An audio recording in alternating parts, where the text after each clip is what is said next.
Hello दोस्तों, स्वागत है आपका सोशियोलॉजी क्लासेस के हमारे यूट्यूब चैनल पे। तो आज हम जानेंगे जाति जाति से संबंधित कुछ तथ्य। तो आइए देखते हैं। तो जाति व्यवस्था है वह सामाजिक स्तरीकरण का एक प्रकार है जो कि भारत में पाई जाती है। चूँकि यह बहुत ही प्राचीन है, यह बहुत ही पुराने समय से भारत में चली आ रही है, तो इसकी उत्पत्ति को लेकर कोई भी वैज्ञानिक प्रमाण प्राप्त नहीं है। इसकी उत्पत्ति के लिए कई ज्ञात या अज्ञात सिद्धांत आए हैं, जैसे परंपरागत, राजनीति, व्यवसायिक, उत्विकासी सिद्धांत, ये सब हैं। तो आज हम उन्हीं के बारे में चर्चा करेंगे। तो आइए देखते हैं। पहला पहला सिद्धांत जो है वह ट्रेडिशनल थ्योरी या परंपरागत सिद्धांत है। क्या? परंपरागत सिद्धांत। तो परंपरागत सिद्धांत में मानना क्या है कि जो जाति की उत्पत्ति हुई है वह ब्रह्मा के मुख से हुई है। किसके मुख से? ब्रह्मा से। तो उन्होंने कहा ब्रह्मा के से हुआ है। ब्रह्मा के मुख से ब्राह्मण, भुजाओं से क्षत्रिय, जांघों से वैश्य तथा शूद्रों का जन्म पैरों से हुआ है। यह परंपरागत सिद्धांत का मानना है और यह मुख्यतः वर्ण है और इन्हीं वर्णों आगे चलकर जाति व्यवस्था का रूप ले लेते हैं। इसकी आलोचना करते हुए इन्होंने कहा कि कई समाजशास्त्रियों ने कहा कि इस सिद्धांत का कोई वैज्ञानिक आधार नहीं होता है। ईश्वर ने इसे बनाया जैसे विचारों का वैज्ञानिक युग में कोई वैधता नहीं है। यह सिद्धांत जाति एवं वर्ण में अनावश्यक भ्रम उत्पन्न करता है। और अगला अगला इसके बाद जो सिद्धांत है वह राजनीति का सिद्धांत है। राजनीति। तो राजनीति का सिद्धांत जो है मुख्यतः राजनीति के सिद्धांत से जुड़े हुए दो समाजशास्त्री हैं। एक अबे डुबॉय और दूसरा इबेटसन है। तो इनका मानना है कि जाति प्रथा ब्राह्मणों की चतुर युक्ति का परिणाम है। जो अबे डुबॉय है वो मानते हैं कि जाति प्रथा जो ब्राह्मणों की चतुर युक्ति की परिणाम है, क्योंकि ब्राह्मण अपने सत्ता एवं वर्चस्व को बनाए रखना चाहते थे, इसीलिए उन्होंने धर्म का सहारा लिया और धर्म के माध्यम से जाति व्यवस्था की ऐसी योजना बनाई जिसमें शक्ति का प्राधिकार उनकी तरफ सुरक्षित रहे। तो जाति व्यवस्था में सबसे उच्च किसको माना जाता है? ब्राह्मणों को। तो इसीलिए अबे डुबॉय ने यह अपनी अवधारणा थी कि ब्राह्मण जो है अपने वर्चस्व को बनाए रखने के लिए धर्म का सहारा लेकर जाति व्यवस्था बनाई। तो चूंकि व्याख्या का अधिकार उनके पास था, अर्थात इसलिए अपनी योजना में सफलता मिली। अर्थात जो धर्म की व्याख्या थी उनके पास उसका अधिकार था, इसलिए उनके इस योजना में सफलता मिली। इन्होंने कहा कि बर्बरता की ओर ले जाती है जाति व्यवस्था ने ही बचाया। तो इन्होंने क्या कहा कि बर्बरता की ओर ले जाने से जाति व्यवस्था ने भारतीय समाज को बचाया, ब्राह्मण। अगला है इबर्सन और जीएस घुरिये ने विचारों को आंशिक रूप से सहमता प्रदान की। घुरिये और इबर्सन ने अबे डुबॉय के जो सिद्धांत है उसे आंशिक रूप से सहमत हुए और घुरिये के अनुसार, जो कि प्रमुख बहुत पूछा जाता है, कि जाति प्रथा इंडो आर्यन संस्कृति में ब्राह्मणों का बच्चा है जो कि गंगा और यमुना के मैदान में पला और वहां से देश के दूसरे भागों में ले जाया गया है। यह कई बार प्रश्न पूछा है, यह परिभाषा के रूप में भी दे देता।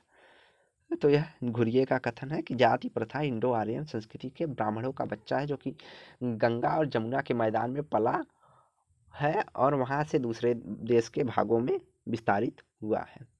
इसकी आलोचना अबे डुबॉय ब्राह्मणों की शक्ति को ज्यादा आंक रहे हैं और सैन्य शक्ति रहित समूह मात्र बुद्धि से ऐसी सामाजिक व्यवस्था का निर्माण नहीं किया जा सकता। तो उस समय जो सैन्य शक्ति थी वह क्षत्रियों के हाथ में थी। तो आलोचना इसलिए किया गया कि बिना सैन्य शक्ति के ऐसी सामाजिक व्यवस्था का निर्माण कर पाना असंभव है। अगला है, अगर ब्राह्मण की योजना का परिणाम होता तो ब्राह्मण ही क्षेत्र में सबसे अधिक शक्तिशाली होते। कुछ लोगों का मानना है, कुछ समाजशास्त्री कहते हैं अगर ब्राह्मण ने इसे बनाया है तो ब्राह्मण हर क्षेत्र में शक्तिशाली होते हैं, लेकिन परंतु राजस्थान गुजरात जैसे स्थानों पर ऐसा नहीं है। वहाँ पे राजस्थान में गुर्जर भील आदि जो है अदर कास्ट ब्राह्मण के अलावा शक्तिशाली हैं। वहीं तीसरी आलोचना के तहत उन्होंने कहा कंबोडिया, ताइवान और कंपुचिया जैसे देशों में जाति व्यवस्था पाई जाती है, जबकि वहाँ ब्राह्मण नहीं पाए जाते हैं। ऐसी करके आलोचना उनकी अबे-डुबोis की गई। अगला जो सिद्धांत है वह है व्यावसायिक सिद्धांत।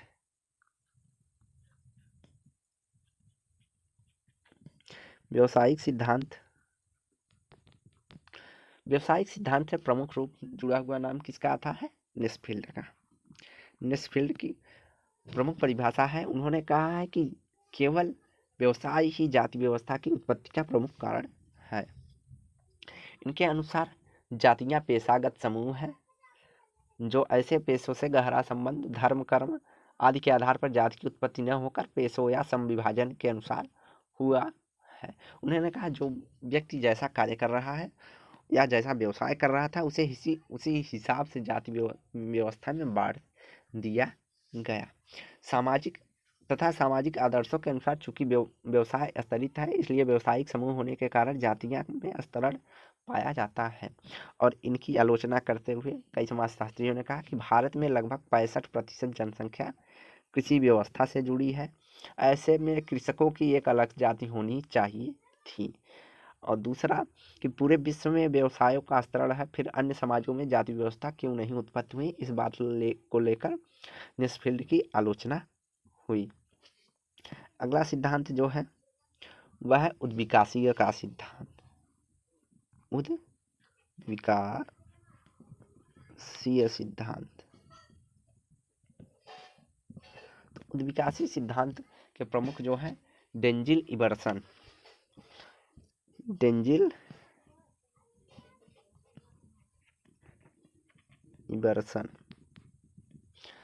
तो डेंजिल इबर्सन इनका मानना है कि श्रेणी सिद्धांत, उद्विकासीय सिद्धांत को श्रेणी सिद्धांत भी कहते हैं। इनके अनुसार जाति प्रथा की उत्पत्ति धार्मिक संघों से हुई है, आर्थिक वर्ग से आर्थिक संघ और आर्थिक संघ से जाति का विकास हुआ है। तो डेंजिल का मानना है कि जो जाति का एक चरणबद्ध तरीके में श्रेणी में विकास हुआ है। पहले आर्थिक वर्ग से आर्थिक संघ का विकास हुआ, उसके बाद आर्थिक संघों के माध्यम से ही जाति का विकास हुआ है। इनकी आलोचना हुई तो इन्होंने कहा व्यावसायिक संघ, ऑक्युपेशनल गुल्ड्स सभी समाजों में पाए जाते हैं, परंतु जाति सभी समाज में नहीं पाए जाते हैं। और इन्होंने प्रजाति आधारों की पूर्णतः उपेक्षा की है। भारत में अलग अलग प्रजातियां भी पाई जाती हैं, उसकी उपेक्षा डेंजिल इबर्सन करते हैं। अगला सिद्धांत है धार्मिक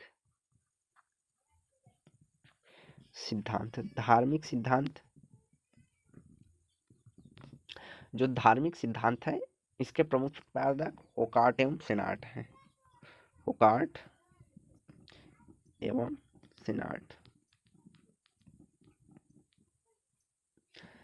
तो होकार्ट के अनुसार जाति व्यवस्था जो है देवताओं के भेंट चढ़ाने का एक संगठन माना है होकार्ट ने।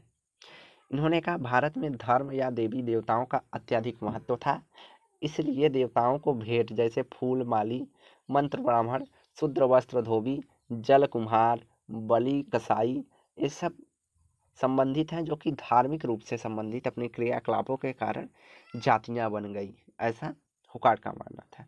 आज भी कई तरह के नाई, धोबी, कुम्हार, ब्राह्मण आदि जातियां केवल आर्थिक सेवाएं नहीं देते बल्कि धार्मिक सेवाएं भी देते हैं या इन्हें देना अनिवार्य है। यही जाति की उत्पत्ति का आधार ओकार्ट ने माना है। वहीं सेनार्ट ने भी धार्मिक कारकों का अत्यधिक महत्वपूर्ण मानते हैं। उन्होंने कहा भारत में अनेक देवी देवता होते हैं, जो किसी समूह का एक देवी से दूसरे को अन्य देवता से अधिक विश्वास होता है, तो देवी देवताओं की निष्ठा के आधार पर समूह विभाजित हो गए और आगे चलकर जाति व्यवस्था में परिवर्तित हो गए। तो सेनार्ट का क्या कहना था कि उन्होंने कहा कि अलग अलग समूह के अलग अलग देवी देवता होते हैं और सबकी अलग अलग निष्ठा होती है। वह अपने समूह से दूसरे समूह की जो देवी देवताएं हैं वे कहते हैं कि हमारे देवी देवता ज़्यादा निष्ठावान है या अपने देवताओं पर अधिक विश्वास करते हैं। इस कारण अलग अलग समूह में विभक्त होकर अलग अलग जातियां बन गई, ऐसा सेनाट का कहना था। अब इनकी आलोचना हुई। आलोचना के तहत इन लोगों की आलोचना हुई कि इन दोनों सिद्धांतों का कोई वैज्ञानिक आधार है ही नहीं। और दूसरी आलोचना यह हुई कि जाति व्यवस्था मात्र धार्मिक कृषि के इर्द गिर्द नहीं घूमता, बल्कि जाति व्यवस्था में सामाजिक, राजनैतिक, आर्थिक पक्षों की भी उपेक्षा इन्होंने की है। इन्होंने केवल धर्म की चर्चा की है, न तो समाज की चर्चा की, न राजनीति की चर्चा की, न आर्थिकी की चर्चा की, तो इसलिए इनकी आलोचना की गई। अगला जो सिद्धांत है वह प्रजातीय का सिद्धांत है, और यह सबसे महत्वपूर्ण सिद्धांत है पूरे जाति व्यवस्था में। तो प्रजाति का सिद्धांत जो है वह प्रमुखतः हर्बर्ट रिजली से संबंधित है, जिसके समर्थक कौन कौन है? घुरिये और यनके दत्त। तो रिजली की प्रसिद्ध पुस्तक थी people of India. People of India, people of India में इन्होंने जाति की उत्पत्ति के प्रजाति सिद्धांत का उल्लेख किया है। इनके अनुसार इंडो आर्य प्रजाति के लोग फारस पर्सिया से भारत आए और यहाँ उनका सामना भारत के अश्वेत मूल निवासियों से हुआ, और अपने उन्नत सैन्य संगठन के बल के आधार पर उन्होंने वहाँ के मूल निवासी जो थे उनको भगा दिया या पराजित कर दिया और भारत में आकर ही बस गए। चूंकि वे योद्धा के रूप में आए थे तो उनके पास कोई स्त्रियां नहीं थी। स्त्रियां न होने के कारण उन्होंने यहाँ की मूल निवासियों अर्थात जो ब्लैक निवासी, यहाँ के अश्वेत निवासी थे, उनके साथ विवाह संबंध स्थापित किए और इस प्रकार अनुलोम विवाह का प्रारंभ हुआ। परंतु प्रजाति श्रेष्ठता के बोध के कारण प्रतिलोम विवाह पर इन्होंने प्रतिबंध लगा दिया। अर्थात अनुलोम विवाह अर्थात यह अपने से अश्वेत महिलाओं से विवाह तो करते थे, लेकिन जो अश्वेत पुरुष थे उनका विवाह आर्य समाज में नहीं करते थे। इसलिए प्रतिलोम विवाह पर इन्होंने प्रतिबंध लगाया और स्त्रियों की आवश्यकता पूरी करने हेतु इन्होंने जब आवश्यकता पूरी हो गई तो इन्होंने अनुलोम विवाह पर भी प्रतिबंध लगा दिया उस समय। इस प्रकार प्रजाति मिश्रण एवं अनुलोम विवाह का परिणाम ही जाति व्यवस्था है, ऐसा कौन मानते हैं? Herbert Risley. तो रिजले कहते हैं जो आर्य आए थे उन्होंने अपनी ज़रूरत पूरी करने के लिए यहाँ के अश्वेत महिलाओं से विवाह किया और ज़रूरत पूर्ण होने पर विवाह प्रतिबंधित कर दिया दोनों तरफ से, चाहे अनुलोम विवाह हो चाहे, और जिससे प्रजातियों का मिश्रण हो गया। जो श्वेत और अश्वेत की प्रजातियां या बच्चे हुए वे अलग प्रजाति के हुए, तो इन्होंने कहा प्रजातियों का मिश्रण हो गया और जिसका परिणाम स्वरूप जाति है। और इनकी आलोचना इस आधार पर हुई कि आर्य भारत से न सिर्फ भारत आए बल्कि अन्य देशों में भी गए, तो वहाँ क्यों नहीं जाति की उत्पत्ति हुई। और वहीं श्रेष्ठता व हीनता की जो गोरे काले की भावना थी वह अमेरिकी समाजों में भी पाई जाती है, लेकिन वहाँ पर जाति व्यवस्था नहीं पाई जाती है। उपरोक्त सभी विद्वानों की आलोचना को समझने के पश्चात यह कहा जा सकता है कि जो प्रजाति सिद्धांत है वह अब तक की सबसे अधिक तार्किक और वैज्ञानिक सिद्धांतों में से एक माना जाता है जाति की उत्पत्ति के लिए। लेकिन फिर भी आज तक अभी तक कोई जाति का कोई व्यवस्थित उत्पत्ति कारण व्याख्या नहीं की जा सकी है। और जाति प्रथा जो है अत्यंत प्राचीन काल से चली आ रही है। इसकी उत्पत्ति अनेक ज्ञात या अज्ञात कारकों तथा संभावनाओं का परिणाम होगा ऐसा माना जाता है। अब जाति व्यवस्था की कुछ विशेषताएं देख लेते हैं। तो जाति विशेषता पहला है धार्मिक आधार होता है इनका, धार्मिक आधार। दूसरा इनका निश्चित व्यवसाय होता है। इन परिभाषाओं के आधार पर इनका प्रत्येक जातियों का निश्चित व्यवसाय होता है। तीसरा हो जाता है जजमानी व्यवस्था पाई जाती है। जजमानी व्यवस्था की बात कौन करते हैं? विलियम वाइजर, यह ध्यान रखिएगा, जजमानी व्यवस्था पाई जाती है। चौथा इनमें प्रदत्त परिस्थिति होती है अर्थात जन्म से आधारित परिस्थिति पाई जाती है। पांचवा खान पान का निषेध पाया जाता है। इसमें खान पान का निषेध पाया जाता है। अगला अंतःविवाही होती हैं। जो जातियां होती हैं वह अपनी ही जाति में विवाह करती हैं, लेकिन गोत्र बहिर्गोत्र विवाह होता है। और सातवां जो है वह पवित्रता और अपवित्रता की धारणा से ग्रसित होते हैं, अर्थात पवित्रता एवं अपवित्रता पाई जाती है। जैसे ब्राह्मणों को पवित्र माना गया है और शूद्रों को अपवित्र माना गया है। चलिए आइए देखते हैं कुछ अन्य जाति व्यवस्था के सिद्धांत के बारे में कौन कौन चर्चा करते हैं। तो जाति संरचनात्मक या सांस्कृतिक अवधारणा। जो जाति की संरचनात्मक और संरचनात्मक एवं सांस्कृतिक अवधारणा। तो संरचनात्मक एवं सांस्कृतिक अवधारणा, तो संरचनात्मक अवधारणाओं को दो भागों में बांटा है, एक विशिष्ट एक सार्वभौम। विशिष्ट जो है उससे योगेंद्र सिंह, एडमंड लीच, और सार्वभौम अवधारणा जो संरचनात्मक सार्वभौम की अवधारणा है वह जेराल्ड वेयरमैन और फ्रेडरिक वार्थ से जुड़ी हुई है। तो जो जाति मूलतः संरचना की अवधारणा में यह माना गया है कि समाज में अनेक खंडों में बटा हुआ है। समूह को निश्चित तथा अस्थायी पदक्रम में बांटने के लिए उन्हें व्यवसाय,